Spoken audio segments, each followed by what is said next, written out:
Aku suka selingkuh, dan aku sudah lama melakukannya dengan beberapa perempuan.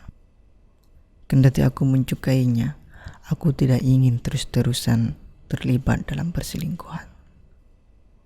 Aku telah berupaya untuk tidak lagi selingkuh, tetapi apalah daya. Payudara dan kelengkang Cindy terasa kian menggairahkan semenjak suaminya sering pergi ke luar kota. Lelaki bodoh mana yang mau melepaskan itu? Namun, sekali lagi, aku ingin berhenti selingkuh, bahkan sekalipun aku disebut lelaki bodoh. Aku harus meninggalkan dunia perselingkuhan, sebab dan rasanya begitu-begitu saja. Mendebarkan tetapi menyenangkan. Aku pikir menghabiskan waktu lebih banyak di rumah dengan membaca buku-buku atau bermain bersama cucu adalah sesuatu yang lebih berarti ketimbang selingkuh. Apalagi ada banyak buku di rak yang belum sempat ku baca. Barangkali cucuku yang masih kelas 2 sekolah dasar itu bisa tertular karena melihat kakeknya banyak membaca. Bukankah anak-anak perlu diajarkan rajin membaca? Bukan pandailah selingkuh sejak kecil. Kesukaanku berselingkuh telah terawat selama puluhan tahun, bahkan jauh sebelum aku menikah. Istriku yang sekarang adalah hasil dari perselingkuhan. Saat pacaran dengan Linda, aku main serong dengan Mariam, seorang janda beranak satu, istriku yang sekarang. Aku menyamarkan nama menjadi Linda, Cindy, Mariam, dan nama-nama tokoh lain dalam cerita ini. Kami sering bercinta, hingga suatu hari Mariam hamil lantas mendesakku agar segera menikahinya. Aku telah berupaya mengelak desakannya, sebab aku lebih suka membayangkan perempuan lain yang menjadi istriku. Tapi akhirnya aku tak bisa lari dari tanggung jawab. Hubunganku dengan Linda terpaksa berakhir, dan dia menghadiahiku beberapa tamparan dan makian setelah dia tahu aku akan menikah dengan Mariam. Kendati hubunganku dengan Linda sudah berakhir dan aku menikahi Mariam, kehidupan rumah tangga tak mampu membuat aku jadi suami yang setia. Tanpa sepengetahuan Mariam, aku berselingkuh dengan beberapa perempuan, dan bercinta dengan Cindy adalah yang paling menyenangkan. Aku selingkuh tanpa bersalah sedikit pun, bahkan aku kerap merasa hebat karena mampu menaklukkan perempuan. Ya, aku memang bukan penganjur feminisme. Namun, beberapa minggu belakangan ini aku gamang. Aku mencoba supaya tidak lagi selingkuh, bahkan saat Cindy memintaku ke rumahnya. Tetapi, apa lacur, aku lebih sering gagal dan penuh girang menemui Cindy dan Rika dan Berna. Aku benar-benar jalang. Niat tetaplah hanya niat. Ia tidak pernah benar-benar berhasil membawaku jauh dari perselingkuhan. Setidaknya hingga sekarang. Walau niatku itu gamang, goyah, dan tidak seperti matahari saat kemarau, aku tetap bersyukur sudah memiliki dan merawatnya di masa kegamanganku ini. Aku tak tahu hidayah atau jenis setan apa yang merasukiku. Barangkali keadaan rumah tangga anakku yang berantakan telah mendorongku untuk berhenti selingkuh. Anakku satu-satunya. Ya, aku punya 2 anak, tetapi yang satu lagi adalah anak tiri. Masing-masing kami, aku dan anak tiriku, tidak sudi menyebut anak dan ayah. Anakku itu hampir bercerai dengan istrinya. Tampaknya mereka akan benar-benar bercerai. Istrinya memergokinya selingkuh dengan teman sekantornya di sebuah hotel di luar kota. Terkadang aku tersenyum-senyum sendiri melihat kelakuan anakku itu. Aku pikir dia telah mewarisi sifatku yang suka selingkuh, tetapi dia kurang lihai bersiasat. Aku sering melihat anakku itu yang tampak sedih setelah kekusutan rumah tangganya terjadi. Saat aku bertanya tentang bagaimana perasaannya, dia mengatakan bahwa dia cemas jika akhirnya berpisah dengan istrinya dan itu berdampak buruk kepada anak satu-satunya. Ya, cucu yang kusayang. Mendengar itu, aku menjadi takut jika kelak aku bisa saja senasib dengan anakku yang malang itu. Aku membayangkan sesuatu yang seram menimpaku bila aku bercerai dengan istriku lantaran perselingkuhanku terbongkar. Aku tak ingin itu terjadi. Aku membicarakan niatku itu dengan beberapa teman dekat yang sesungguhnya sejak awal mereka sudah tahu tingkahku yang gemar main perempuan. Mereka antusias dan mendukungku, seraya mengajukan kiat-kiat yang mereka anggap jitu.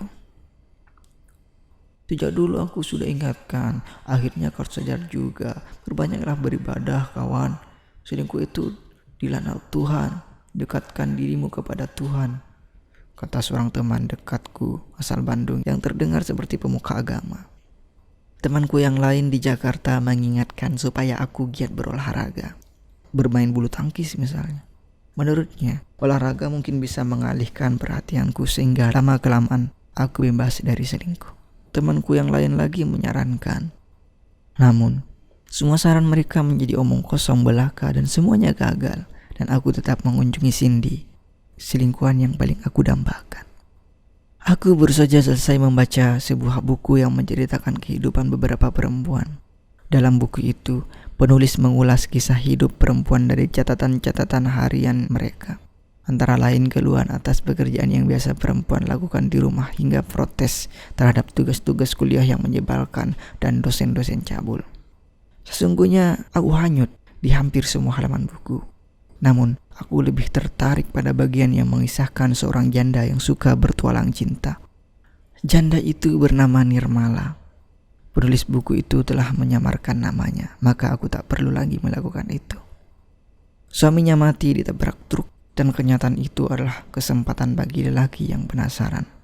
Setahun menjanda, Nirmala mulai merindukan sentuhan lelaki. Nirmala seumpama kembang bermahkota indah yang mengeluarkan aroma khas dan para lelaki bagai kumbang yang singgah dan menyisap sari bunga. Nirmala mendapat apa yang dia rindukan.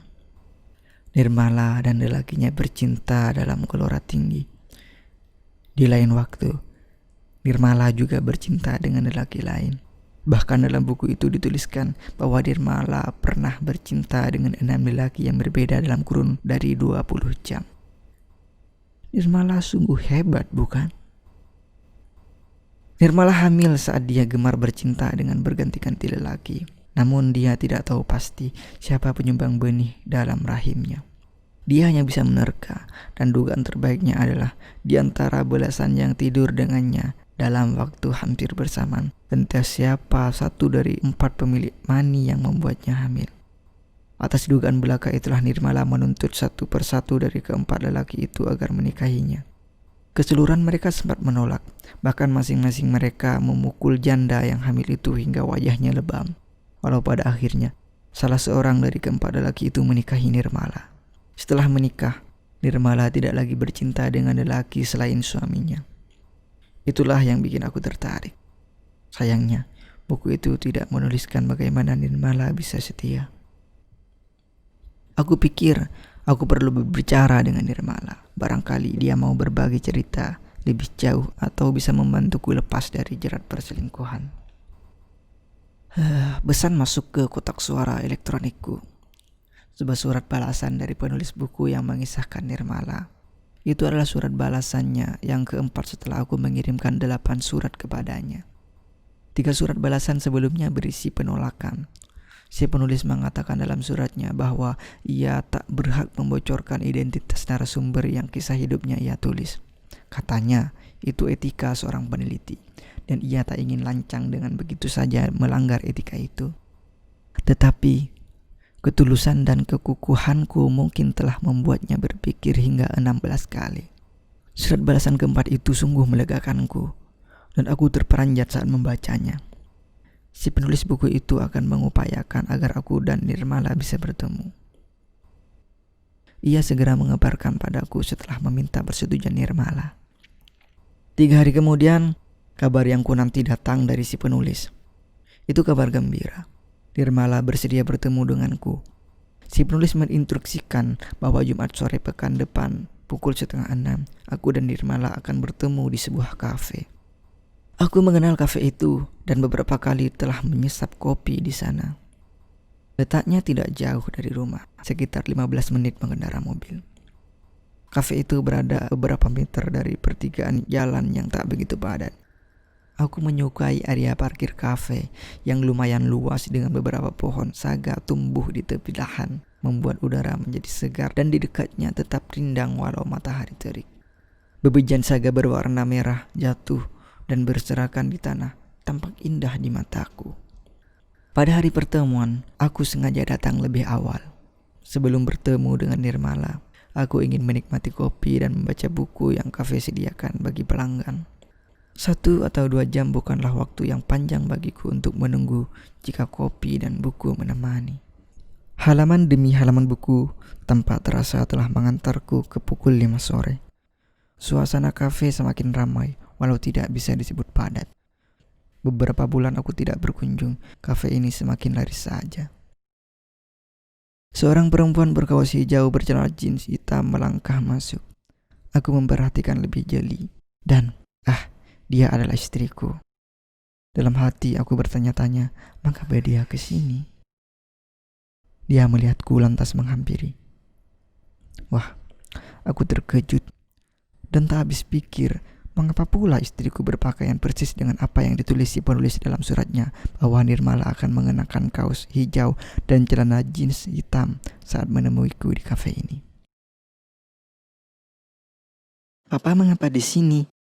Aku gelagapan karena istriku mengulang pertanyaannya. Minum kopi sambil baca buku, jawabku. Di rumah kan bisa, istriku bertanya. Ingin suasana lain, Ma. Mama sendiri mengapa ke sini? Mau bertemu teman, Pa. Janjiannya jam berapa? 5:30, sebentar lagi. Kalau begitu tunggu dan pesan kopi, Mama.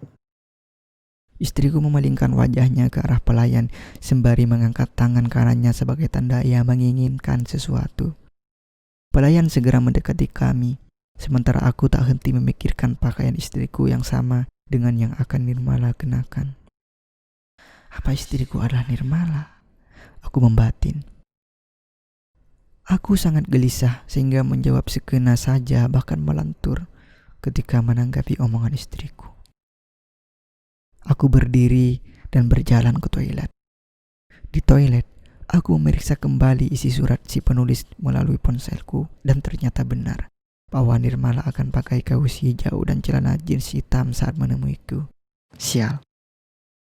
Aku kembali ke istriku, membawa kecemasan yang bertambah hingga ia mengira aku sakit.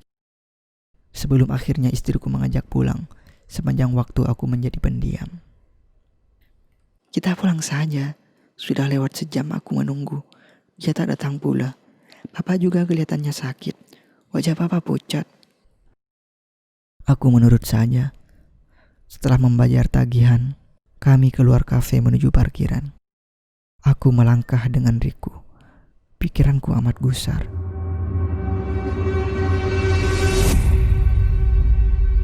Jakarta, Desember 2019.